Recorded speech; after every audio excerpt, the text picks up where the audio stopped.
புனர்வாழ்வு பெற்று சமூகத்தில் இணைக்கப்பட்ட முன்னாள் விடுதலை புலி உறுப்பினர்களுக்கு சுய தொழிலை மேற்கொள்ள கடன் வழங்குவதற்கான நேர்முக தேர்வு இன்று நடைபெற்றது. நேர்முக தேர்வு யாழ் மாவட்ட செயலகத்துக்கு அருகாமையில் அமைந்துள்ள YMC மண்டபத்தில் நடைபெற்றது.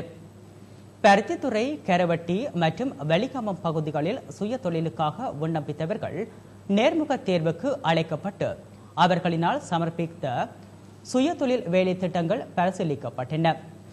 பரிசீலிக்கப்பட்ட விண்ணப்பங்களில் உள்ள தொழில் முயற்சிக்கான மதிப்பீடுகள் இலங்கை வங்கி அதிகாரிகளும் இணைந்து தீர்மானித்து வங்கிக்கான சிபார்சு கடிதங்கள் இன்று வழங்கப்பட்டன. இன்றைய நேர்முக தேர்வில் புனர்வாழ்வு அமைச்சின் செயற்பாட்டு முகாமையாளர், பிரதி பணிப்பாளர் ஆனந்த் விஜயபாலா, இலங்கை வங்கியின் மூத்த அதிகாரிகள், யாழ் மாவட்ட செயலக இணைப்பாளர் ஆகியோர் கலந்து கொண்டு முன்னாள் விடுதலை புலி உறுப்பினர்களால் சமர்ப்பிக்கப்பட்ட விண்ணப்பங்களை பரிசீலனை செய்து பிரதேச வங்கிகளுக்கு வழங்கியுள்ளனர்.